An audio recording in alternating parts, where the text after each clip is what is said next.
भाई जो गुरु वचन पे डट गए, कट गए फंद चुरा। लेकिन समझाने का अर्थ है उसमें अपने ऊपर भी लागू रखे उस काम को, उन बातों को स्वयं भी फॉलो करे। तो मुद्दास देख रहा कि ये फॉलो करते तो सार नाम लेकर नाम खंड नहीं करते। तो इसलिए फॉलो करो। ये ज्ञान जो आज आपके ऊपर परमात्मा या डायरी कृपा की, आपको ज्ञान वही है जो पहले आपको हजारों सत्संग करके सुना रखा और वो रिकॉर्ड हो चुका है, उसके वीडियो ऑडियो बन चुके हैं, उनमें आप सुन सकते हो। तो अब फिर नए सिरे से क्यों सुनवाना पड़ा आपको? आप ढीले पड़ गए थे, आप हल्के में ले चुके थे, सेवा जरूर करते थे लेकिन वह लगन कम हो गई थी आप। तो देखो आपको परमात्मा बताते हैं कि ये गंदा लोक है, ना कोई रहा ना कोई रहेगा, एक दिन सब चले जाएंगे। ये अवतार अलग चले गए, जिनको राम और कृष्ण को भगवान मानते थे सारे मर गए। श्री रामचंद्र जी ने सरयू नदी में जल समाधि ली, डूब के मरे, कति दुखों से दुखी होकर। अंत में जब उसके पुत्र भी विरोधी हो गए, पत्नी सीता जमीन में समा गई, उसको घोर अंधेरा हो गया। वहां से आकर सीधा सरयू नदी में कूद गए और मृत्यु को प्राप्त हुए।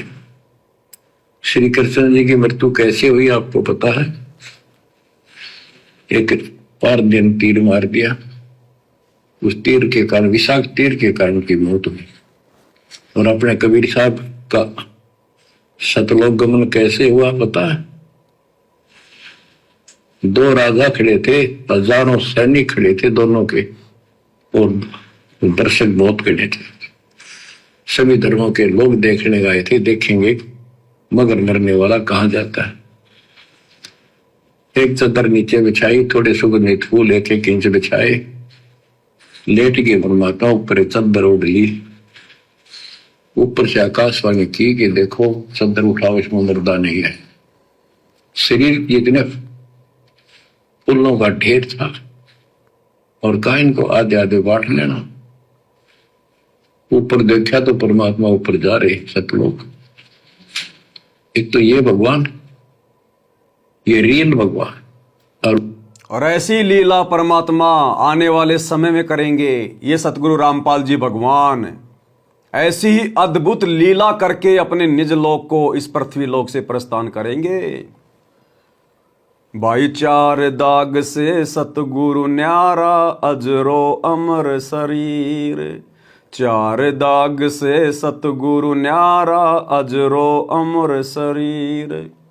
दास गरीब कबीर कहते हैं, खोजो कशम कबीर। जपोरे मन साहेब नाम कबीर। ये परमात्मा ऐसी ही लीला करके जाएगा आने वाले समय में। उस समय ये दुनिया तो रोएगी रोएगी, दुनिया तो पछताएगी पछताएगी।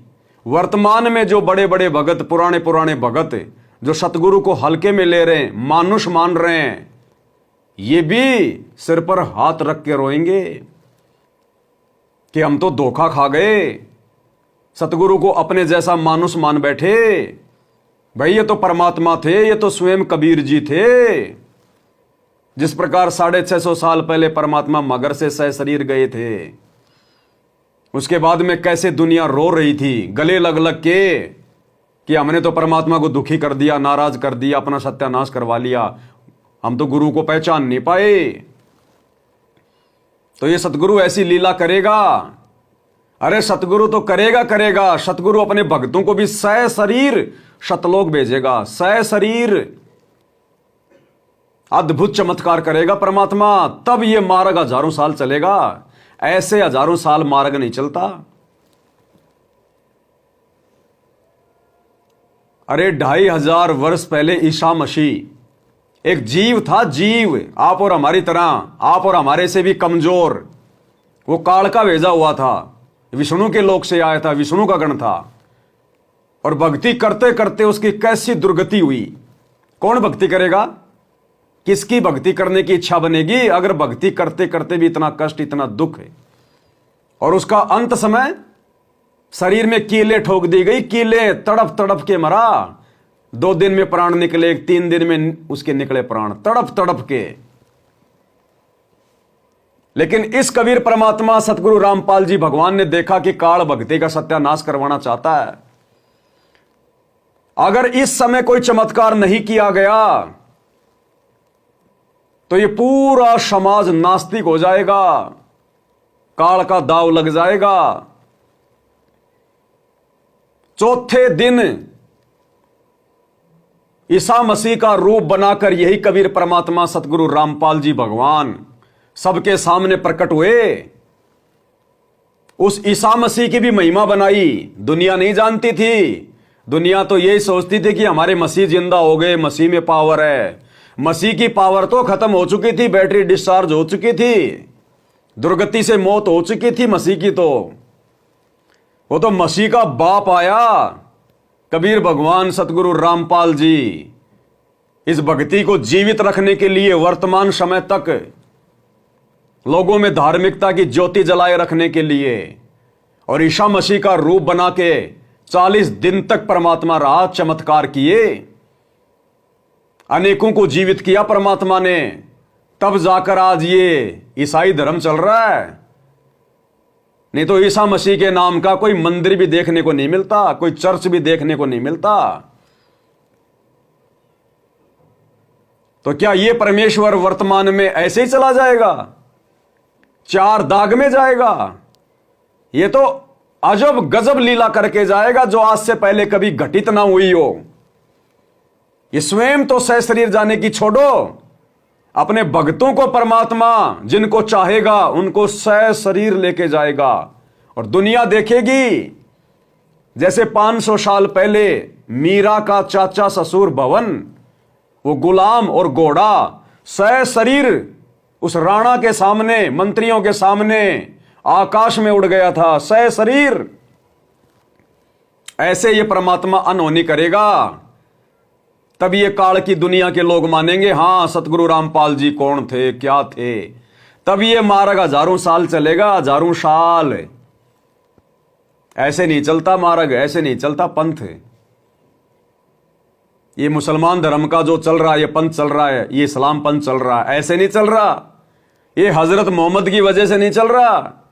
वो तो आप और हमारी तरह 2 कोड़ी का जीव था, एक इंसान था, लेना देना कुछ नहीं था। वो मरी हुई गाय जिंदा किसने की? इसी कबीर भगवान सतगुरु रामपाल जी ने, हजरत मोहम्मद ने नहीं करी। उसने तो सारे जंतर मंत्र कर लिए थे, अंत में रोने लग गया साइड में जाके। तब ये परमात्मा आए सूक्ष्म रूप में, केवल हजरत मोहम्मद को दिखाई दिए।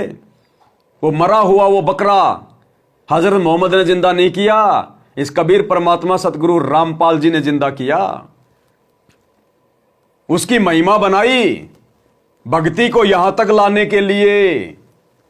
और अब समर्थ आ गया खुद, बापों का बाप, no middle man, only father. और अब परमात्मा सबको एक कर देगा जो भक्ति चाहेंगे उनको, और जो एक नहीं होंगे उनको यहां से जाना पड़ेगा, यहां से जाना पड़ेगा मौत को गले लगा के। दर्दनाक मौत, अकाल मौत, चारों धर्मों वालों को। जो जो सतगुरु की शरण में आ जाएगा उसकी मौज, उसको सतगुरु हाथों पे रखेगा। बाकी भाई काल के शिकंजे में अकाल मौत मर के जाना पड़ेगा। ये कुंभ में मर गए, भगदौड़ में हजारों।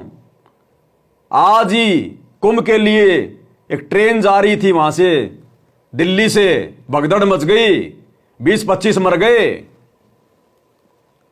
और आने वाले समय में आपको ये घटनाएं बहुत तेजी से घटित होती हुई दिखाई देंगी।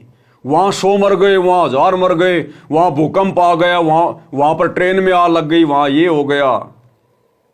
आने वाले समय में बहुत तेजी से घटनाएं दिखाई देंगी आपको। इसलिए समय रहते ये दुनिया वाले भी आंखें खोल लें, अपने बाप को पहचान लें। यह है वो कल की भगवान सतगुरु रामपाल जी जो तुम्हारे बीच में घूम रहा है, 30 साल से तुम्हारे बीच में बैठा है। यह है कल की, पहचानने की जरूरत है। वो कल की कोई शींग लगा के नहीं आएगा, पूंछ लगा के नहीं आएगा। लेकिन भैया बात यह भी है कि यह कल की अपनी पहचान भी उसी पुण्यात्मा से करवाएगा जो इसके लोक में जाने की अधिकारी होगी। बाकी तो आने वाले समय में इनको डर के पहचानेंगे, अपनी मौत के डर से पहचानेंगे, मतलब जबरदस्ती स्वीकार कर लेंगे। जैसे कहते हैं कि मुसीबत में तो गधे को भी लोग बाप बना लेते हैं। तो जो विशेष आत्मा नहीं होंगी, आने वाले समय में जब काल का कहर टूटेगा, दुनिया पर तांडव मचेगा, अतिवृष्टि, अनावृष्टि, ओलावृष्टि, बाढ़, भूकंप, अकाल, युद्ध, महायुद्ध, गृह युद्ध, महामारियां, तो मजबूरी में बाप बनाना पड़ेगा इनको, और कोई ऑप्शन दूसरा नहीं है धरती पे। लेकिन हम भक्तों को जो परमात्मा ने मेहर कर दी, समय से पहले अपनी जानकारी दे दी, अपनी शरण में ले लिया, अरे हम क्यों नादानी दिखा रहे हैं? सतगुरु खुद अपने मुख कमल से कह रहे हैं कि अगर तुम मेरे सत्संगों के ऊपर अमल करते, अगर तुम ध्यान से सत्संग सुनते, तो ये गलतियां तुम ना करते। तो भैया सतगुरु के नियम अनुसार चलो, मर्यादाओं को फॉलो करो, सतगुरु को नाराज ना करो। सतगुरु नाराज हो गया तो जीवन नरक बन जाएगा, नरक। और कहा इनको आधे आधे बांट लेना। ऊपर देखा तो परमात्मा ऊपर जा रहे सतलोक। एक तो ये भगवान, ये रियल भगवान, और वो नकली भगवान। वो हम मान रहे थे भगवान है, वो भगवान है नहीं, परमात्मा नहीं है। तो क्या बताते हैं गरीबदास जी, कहते हैं ये सारा नकली सांग है। आया माया आदि कीनी चतुराई, झूठी बाजी पिंड दिखाई, ताका प्रतिबिंब डारा है। सतलोक में सब सुख है, अविनाशी शरीर है, अमर शरीर है। भगवान तो अमर है ही, वहां रहने वाले भी सारे अमर है। ना वहां वर्ग अवस्था है और ना कोई कष्ट, ना रोग, ना शोक। जो गुरु बचन पे डट गे, कट गे फंद 84 के, कट गे फंद 84।